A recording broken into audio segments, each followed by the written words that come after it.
think people have dampened their expectations for Bitcoin.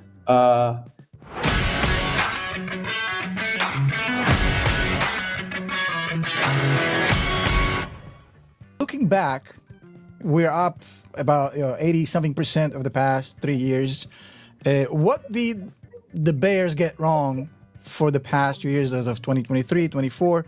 You've been one of the only voices saying, hey, this is going to happen. What did 90% of analysts miss about the past 3 years? Scott Bessent famously has said in the past that, 80% of a trade is macro, And so I think for the last 3 years, most investors took that to heart and became armchair macro people. But what threw people off over the last 3 years was a few things. Number one, they were too grounded in believing there's a science to the yield curve. The yield curve was inverted. Now, we explained at Fundstrat that the inversion was due to inflation expectations. Inflation was higher near term, so the nominal rate should be higher near term, but they would drop long term. That's why the yield curve's inverted. But everyone said it was a recession signal. Number two, I think what people got wrong is that we never had experienced inflation before. So everybody was anchored in 1970s as the template, not realizing that we didn't have the same intractable conditions to cause inflation. So I think people were structurally bearish because they're curve's inverted, there's a recession. Second, we have stagflation. And then they missed that companies were real-time dynamically changing their business models to deal with inflation and a tight Fed. And they delivered good earnings. So I think Fundstrat and our focus for our clients was, look, let's just find the best companies. They're not really going to be beaten up because of inflation. And that thesis proved correct. I've heard you speak for the past few weeks, and it seems to me that we're repeating some of the similarities that what happened in 2022 when everybody's starting to get bearish right now about this market. They're starting to get anxious. And you are taking a position again that you think that we are still in the bullish setup. And I know your work. I've been following your work, so I know you've been bearish before. People just haven't seen it for the past 5 years. So you can be bearish. That's the one thing I've been doing this for 30 odd years. What do you think people misunderstand the most about the current setup? Well, I think what people have a hard time understanding and grasping are super cycles, because Fundstrat's work by nature is thematic. We look for story arcs that last 10 to 15 years. So the reason we turned structurally bullish in 2009, was because our cycle work showed that there was a long-term bull market starting. And beginning in 2018, we identified two future super cycles. One was millennials and the fact that they're entering the prime age workforce. That was a powerful tailwind that would last up to 20 years. And the second was there was a global prime age workforce labor shortage. I know it sounds like plain vanilla to say that, but that was going to set the stage for an AI boom. So we're in the midst of an AI boom that is causing prices to levitate. But this is pretty textbook. In 1991 to 99, there was a labor shortage and tech boomed. 1948 to 67, there was a labor shortage and tech boomed. So tech is booming, and a lot of people look at stocks that have a high Sharpe ratio, right? They're just going up and they assume it's a bubble. And so people have been chronically trying to short Nvidia every step of the way up. And then the second thing people anchor to is that, well, many people aren't really that old in our business. I was actually an equity research analyst during the dot-com boom. So many people are saying this is just like the dot-com mania. There's some similarities, but we're so far from it. But everyone thinks that this is big again. And the mistake I think people make is they have to understand. In the late 90s, right? Which was the heart of the Yes, yeah. And I was actually helping doing the wireless sector. So they were part of that build out of the fiber and the cellular towers and the internet. I remembered that data networking analysts asked me, Tom, what is TCP/IP? Because wireless companies had to do some basic architecture. So this is very different because AI, of course, is gaining function. Internet wasn't gaining function. There was just a lot of spending. Do you think that that also spills over to cryptocurrencies as far as Ethereum and Bitcoin, that institutional participation? Yeah, I do, Tom. One thing you're pointing out, and that's correct, is that 2025 is the third year where the S&P will be up double digits, probably up 20% this year. So 3 years of 20% gains in a row. Okay, remember at the end of 2022, people were saying we were Armageddon. Nobody was bullish. So in the last 3 years, wealthy individuals and hedge funds recommended people go to cash, or they do alternatives like private equity, private credit, or venture. But the S&P 500 has trounced all of those categories of assets. So this is a comeuppance because, 3-year return, what is someone's excuse for basically maybe having flat performance or up 15% when the S&P is almost up 200%? So this is really the reason 2026 is probably not as bearish as people think, because now next year, I think people are going to be like, wow, wait, Nvidia and all these are public companies and their earnings are growing 50%. I think people are going to actually start chasing them next year. That's really positive for crypto because, as you know, there is also this argument today that the crypto cycle is a 4-year cycle, so it should be ending now. So people are trying to fade that. I think people are trying to fade everything, the S&P and the crypto, but forgetting that the Fed is beginning to cut, and the ISM, and we've written about this, is more correlated to Bitcoin than monetary policy. And until the ISM gets to 60, Bitcoin really can't peak. So I think this is pretty positive for crypto. But crypto, it's kind of been hurt because, monetary liquidity hasn't been really increasing. The Fed has been under QT, quantitative tightening. That's ending in December. And the Fed hasn't really given clear signals that they want to ease. So I think there's been a little bit of confusion for investors. What do you think is the most overblown, overrated risk right now in the stock market that everybody is harping on?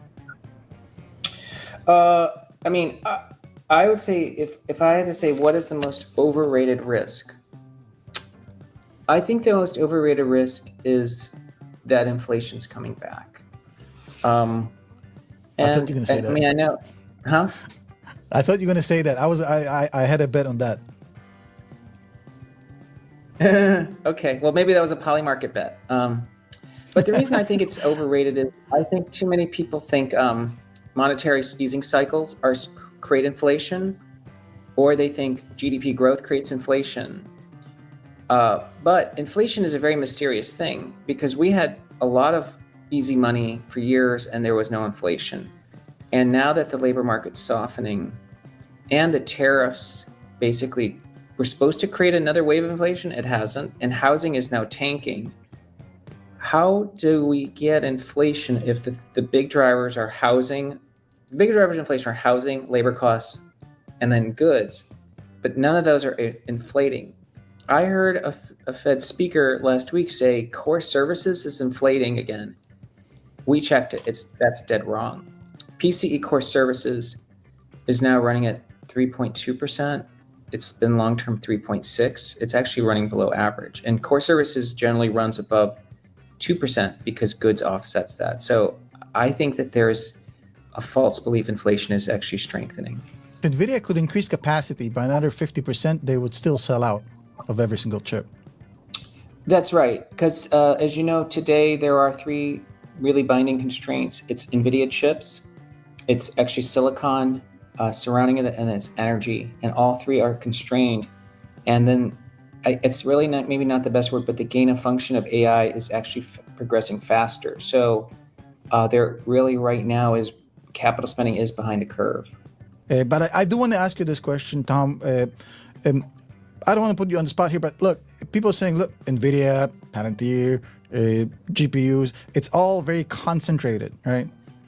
And that's a huge sign of a bubble because this rally is too concentrated. Do you agree with that sentiment? Well, AI is a scale business, meaning you got to have a lot of money. Like you and I can't make a competitor to OpenAI. Like us in our garage. Like we'll make something that looks cool, but it's never going to compete with OpenAI. So it's a scale business. A scale industry is something like energy or banking. There are only 8 oil companies in the world. Literally all the capex for all the refiners. Like there's only 8 people that buy oil in the world. What if someone said oil's a circular business because there's only 8 companies buying oil? Like we'd say that's ludicrous because you got to be big to be drilling for oil, and you got to be a major. Guess what? That's AI. It's a scale business. That's what this is showing. And do we want Nvidia to be dealing with like hundreds of thousands of tiny little companies? I'd rather they be dealing with some big companies that can deliver stuff, and then there's ramifications, and then to ensure the financial viability. So I think it makes sense that there's this taking place. I think it's really logical. How far do you think we get on Bitcoin by the end of the year? Well, I think people have dampened their expectations for Bitcoin partly because Bitcoin's been treading water, and there have been a lot of OGs, original Bitcoiners that are selling above 100,000, but it is still an underallocated asset class. So I think Bitcoin actually potentially can get to the high 100,000s, maybe even 200,000 by the end of the year. I think it's a big ask, but to me, what's more obvious is Ethereum can have a huge move into year end, because even Cathie Wood wrote about it. She thinks stable coins have been cannibalizing demand for Bitcoin, and gold and tokenized gold is cannibalizing demand for Bitcoin. But stable coins and tokenized gold run on smart contract blockchains like Ethereum, and Wall Street is building, and Larry Fink wants to tokenize everything on the blockchain.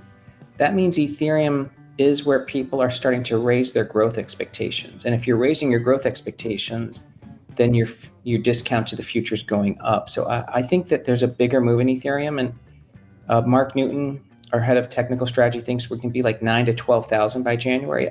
I think that's about right. I think Ethereum, just 3,600 more than doubles between now and year end, or between now and January. Talked about how most experts, by the way, I got to be honest, myself included, I thought 2023 is going to be a subpar year. And I'm on record saying that. I got it wrong. But I'm in a good company because everybody, for the most part, got it wrong except a few. So you called it, and you keep calling it correctly. What did the past 2 years in the market, even though you've been doing this for 4 decades, what did the past 2 years in the market, what's the most important lessons, I guess, for the past 2 years for you personally? Well, the last 2 years and this year have showed the mass delusions can persist for a long time. And I'm sorry, that's not the right word. Mass misconceptions. Because as we started this conversation, the reason people were bearish for the last few years is they thought that we were having a recession. They couldn't explain it because they didn't see it in the companies, but they were so sure because of the yield curve. And by the way, that made companies cautious, right? So companies forced themselves to change. And then people were convinced inflation was going to explode and just never go away. That is a massive disconnect from the actual underlying data. Because if there was massive inflation, companies couldn't even make money, and they were doing fine. I remember people said banks would go bankrupt because of the curve was inverted. Banks made a lot of money. So there is, I think, still this reflection that human behavior doesn't change. People believe something and they get anchored to it. And then most of the time when the data disagrees with them, people choose to believe themselves than to actually believe the data. I think the reason Fundstrat actually stayed bullish was that we weren't anchored to our view. We were anchored to the earnings, and the earnings came through. And people call us perma-bull, but earnings have been on a perma rise. I don't know what to say. Like if someone I'd say that we've been following a different set of data that really ultimately drives stock prices. Would you agree to me recapping this as a ego? When Yeah, people I think, they yeah, get into a position and then like they fight for it. yeah. I think there's something that I think is important, and we speak about a lot, which is there's a difference between having conviction and being stubborn. And being stubborn is like what you're saying. People believe that they're smarter than the stock market, whereas conviction is anchoring on the correct thing. By the way, remember, in a room of geniuses, the best you can be is average. So, no, like if someone thinks they're smarter than the stock market, they have to realize it is more than a genius. So, we don't try to outsmart the market. Fundstrat lets the market tell us how to be positioned. I know it sounds backwards. If you had to describe, based on what we know today, obviously there's the unknown unknowns, right? Based on what we know today, if you had to describe the stock market for the next 12 months in one sentence, what would it be? Well, I'm going to say just buckle your seatbelt, okay? Because in the last 5 years, the market has gone up a lot, okay? Or the 6 years since 2019. But we've had 4 bear markets. So we have a bear market every year. That's going to test your resolve. So I think people need to just buckle up because I don't think next year is any different. You just give 2025, me yeah. Sorry, Tom. Go ahead. I was going to say, because 2025, remember, we were down 20% at one point. And then we've come back and we're up. We're going to probably be up 20% for the year. So just keep in mind, it could happen again.